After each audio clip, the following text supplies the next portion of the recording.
운행우입니다.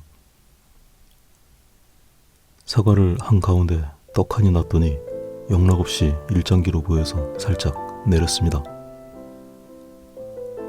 오늘 그릴 사과입니다. 사진으로 보는 사과를 그림으로 그리면 어떻게 해석될 수 있는지 보여드리려고 합니다.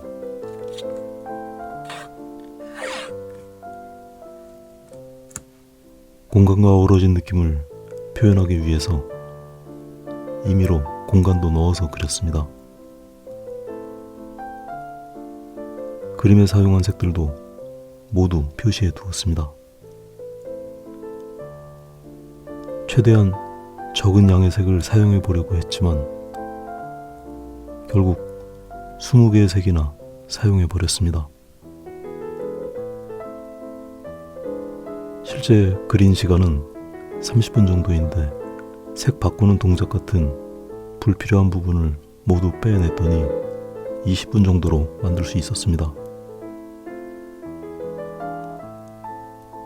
실제로 속도 그대로 담았고 터치 하나도 건너뛴 게 없어서 그림 공부를 하시는 분들께 조금이나마 도움이 되지 않을까 생각됩니다. 칭찬 부탁드립니다. 이 그림은 스케치라고 할 게 없습니다. 대충 스케치하고 어두운 부분을 표시합니다.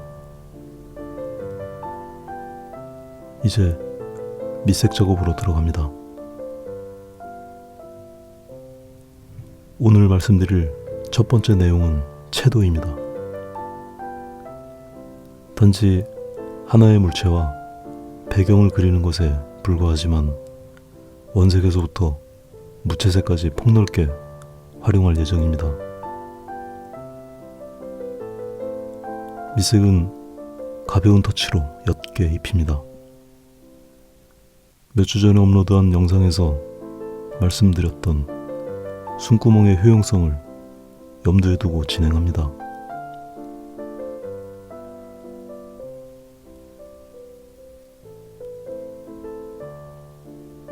물론 나중에 흰색으로도 처리할 수 있지만 빛 받는 부분은 흰색으로 남겨두는 것도 효과적입니다. 사과의 온폭한 부분은 시들한 색으로 그립니다. 나무에 매달려서 자라나는 내내 햇빛을 받지 못해서 붉게 익지를 못하게 돼 누런 연두색으로 남게 됐습니다. 사과의 아랫부분도 같은 이유로 누런 빛깔입니다. 사과의 윗부분 중 가장 붉은 부분이 남쪽을 향하는 부분이라서 매달려 햇빛을 받고 자란 쪽이라고 들었습니다. 저는 도시에서 나고 자란 사람이라서 제 눈으로 직접 보고 확인한 건 아닙니다. 그렇지만 내가 그리고 있는 대상에 대해서 더 이해하려고 하는 태도는 꽤 중요합니다. 그것은 사진과 그림의 차이처럼 보여지는 것 이상의 감동이 되기도 합니다.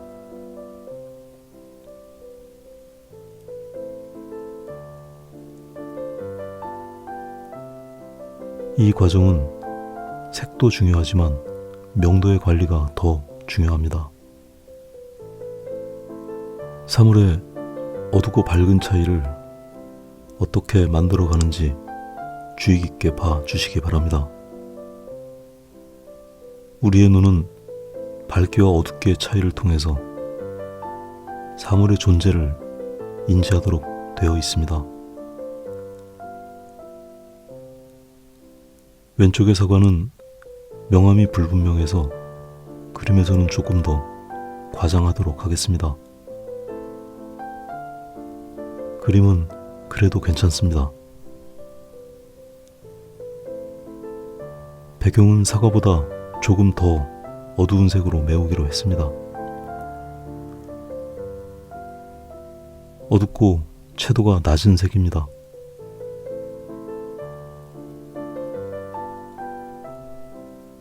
짧은 시간에 그림을 완결 지으려다 보니 마음이 급해집니다.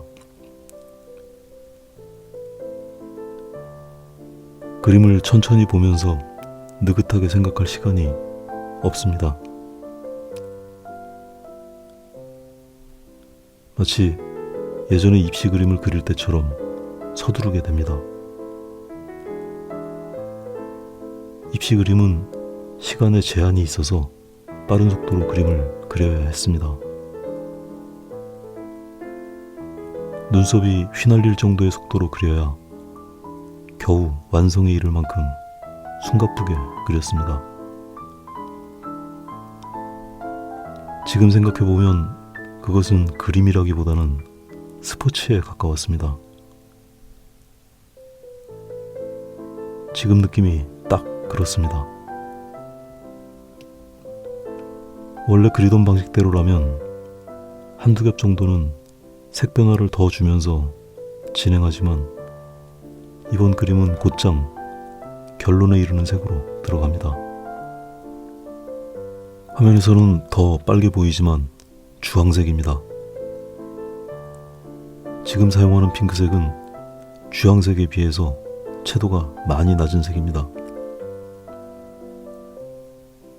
앞으로 전개되는 각 부분의 채도의 차이를 주목해 주시기 바랍니다. 풍부한 채도의 변화는 그림의 깊이를 더해줍니다. 핑크색보다 이 오렌지색은 채도가 훨씬 높은 색입니다. 기존에 칠해진 색과 비벼가면서 적절한 색이 되도록 혼색을 해줍니다. 너무 강하게 누르면 빛색이 완전히 사라져버리기 때문에 적당한 힘을 주어야 합니다. 주황색보다 더 채도가 높은 빨간색입니다. 이 좁은 공간 안에서 너무나 다양한 채도의 변화가 일어납니다.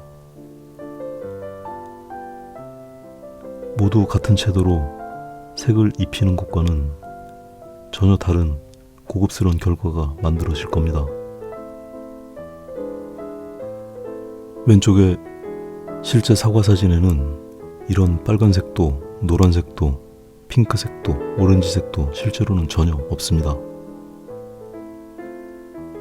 당연히 보라색이나 파란색, 회색도 없습니다. 하지만 실제 사진보다 훨씬 더 색의 한계를 증폭시키면서 완전히 다른 결과를 만들 수 있습니다. 그림은 그렇게 해석이라는 영역이 존재합니다. 눈에 보이는 것보다 더 아름다울 수 있다면 그렇게 해보는 겁니다. 어떤 작가는 더 사실에 입각해서 그림을 그리는 사람도 있고 또 어떤 작가는 이것보다 더 자기 해석을 많이 하는 경우도 있습니다. 그 많은 각자의 해석들이 작가의 개성이 되어 드러나게 됩니다.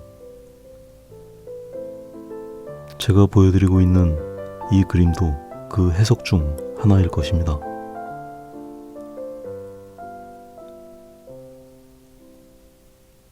배경에 두 번째 덧칠이 입혀집니다. 기존의 색보다 조금 밝은 회색입니다. 배경의 처리를 하면서 사물과 공간의 관계에 대해서 설명을 드려보고 싶습니다. 사과와 배경에는 경계가 존재합니다. 우리는 관념적으로 경계가 반드시 있어야 한다고 여깁니다. 그 관념이 지나치면 그림을 경직돼 보이도록 만듭니다. 이 과정은 경계에 대해서 얼마나 유연하게 처리할 수 있는지를 보여드리려고 합니다. 지금 배경을 칠하던 회색이 그대로 사과로 밀고 들어옵니다. 적어도 이 부분에는 경계가 존재하지 않습니다. 그래도 우리는 나머지 부분의 경계로 인해서 사과의 윤곽을 느끼는데 불편함이 없습니다. 오히려 외곽이 너무 단절되어진 것보다는 공간과 소통하는 넉넉한 느낌을 갖게 됩니다. 이렇게 사물의 경계를 변화 있게 표현하는 기법이 오늘 두 번째 내용입니다. 그림의 균형을 맞추기 위해서 바닥을 칠해줍니다. 기존의 색과 적절한 혼색이 중요합니다. 필요에 따라서 일정량을 남겨두는 것도 좋겠습니다.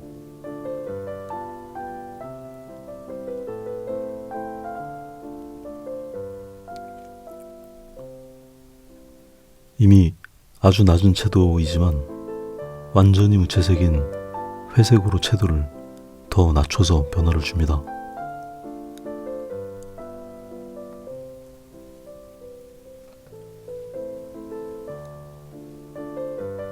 여러분의 성원에 힘입어서 제 채널의 구독자가 5,000명을 넘어섰습니다. 제 가까운 지인 중 한 분은 5,000명 기념으로 장미꽃 5,000송이를 그리는 게 어떠냐는 제안을 하기도 합니다.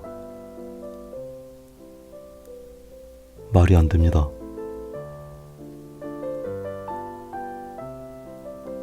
장미꽃 5,000송이를 그리다가 장렬하게 숨을 거둘 수도 있습니다. 고민 끝에 Q&A를 한번 해보기로 했습니다. 이번 사과 그림을 따라 그리셔서 제 인스타그램으로 보내주시면 몇 분을 선정해서 그림의 개선 방향에 대한 내용을 영상으로 만들어 업로드 하도록 하겠습니다.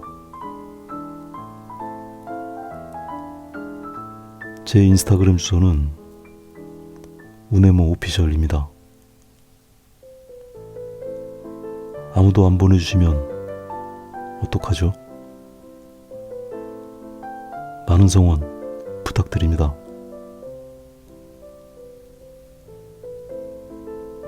그림자는 사물과 가까운 부분이 더 날카롭고 강합니다. 사물에서 멀어질수록 흐릿해집니다. 그림자와 사물의 어두운 부분도 지나치게 선명해 보이지 않도록 하는 것이 바람직합니다.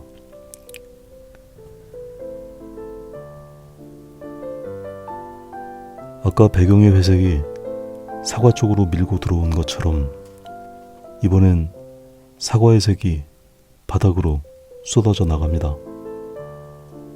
경계를 무너뜨리고 공간과 소통합니다. 붉은색도 같이 흘러나갑니다. 어느 정도까지 경계를 허물어도 사물이 존재감을 유지하는지 살펴보시는 것도 좋을 것 같습니다.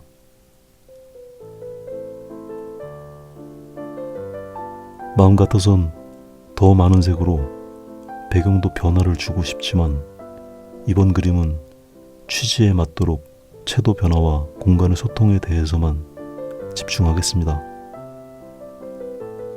손가락을 이용해서 거친 부분을 적당히 제거해 줍니다. 이 그림을 참고로 그려보실 분들께 한 가지만 더 주의 깊게 보실 내용을 말씀드리겠습니다.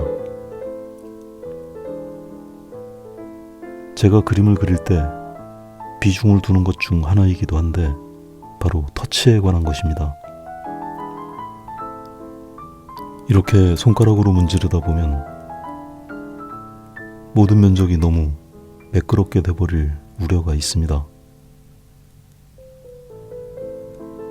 충분히 색의 변화를 줘서 그렸다고 생각했는데 밋밋해 보이는 경우는 터치를 모두 없애버렸기 때문일 수도 있습니다.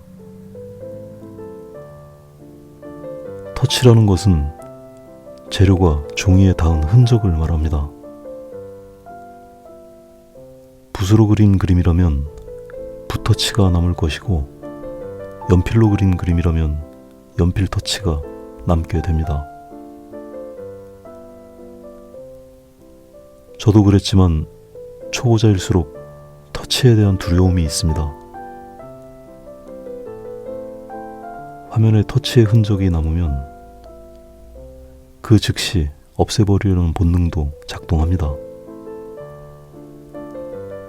하지만 그림에서의 터치는 나름 역할이 있는 것입니다.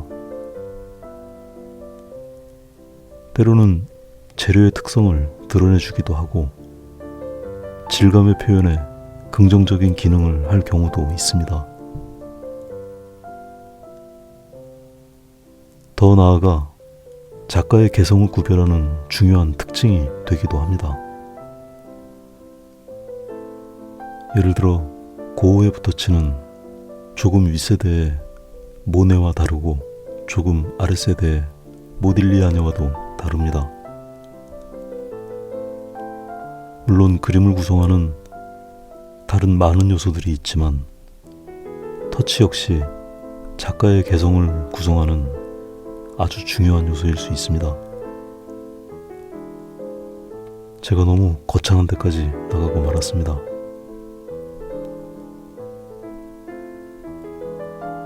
아무튼 이 그림에서도 각 부분에서 터치를 남긴 부분과 문질러 없앤 부분이 어디인지 세심하게 살펴보시기 바랍니다. 분명 도움이 되실 겁니다.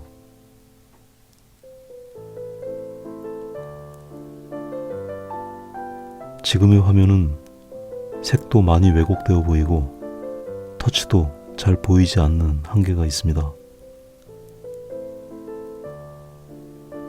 영상 후반부에 실제와 가까운 화면을 확인하실 수 있습니다.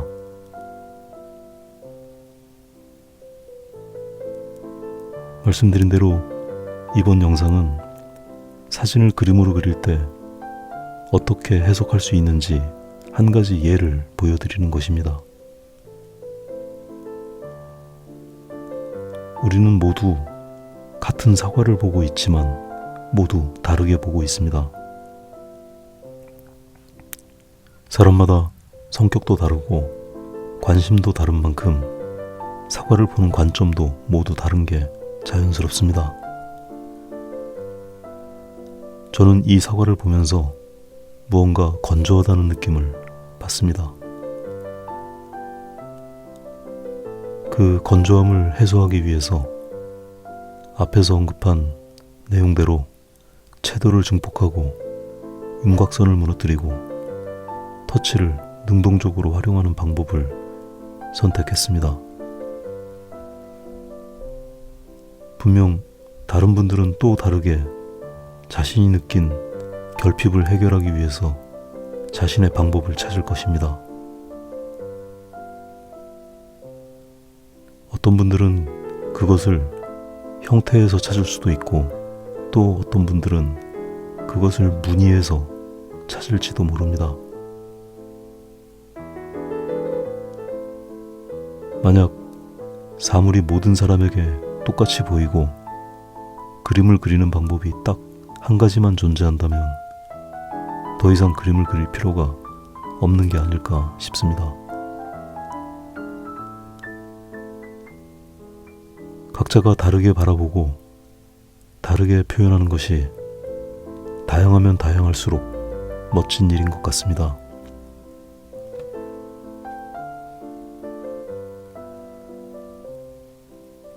이제 그림은 후반으로 접어들었습니다. 상대적으로 작은 처리들이 필요합니다. 외곽이 일정해지지 않도록 신경 씁니다.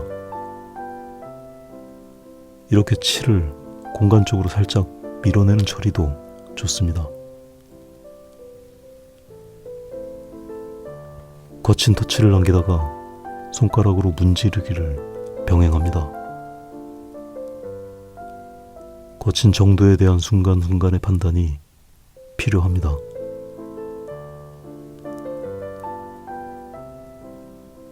제 경우는 후반으로 갈수록 손가락을 활용하는 빈도가 많아집니다. 하지만 항상 주의해야 할 것은 터치를 너무 많이 없애버려서는 안 된다는 겁니다. 터치가 남는 것을 두려워하지 마시기 바랍니다.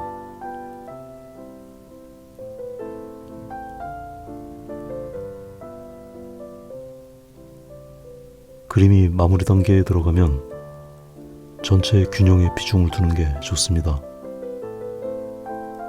이 그림은 꼴랑 사과 하나를 그린 거라서 그다지 균형이랄 게 없습니다. 주로 사물의 윤곽을 보완하면서 공간과의 호흡을 잘 관리하는 것이 필요합니다.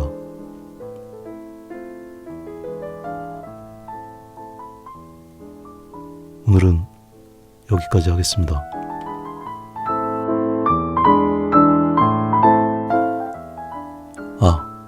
그림 많이 보내주시기 바랍니다.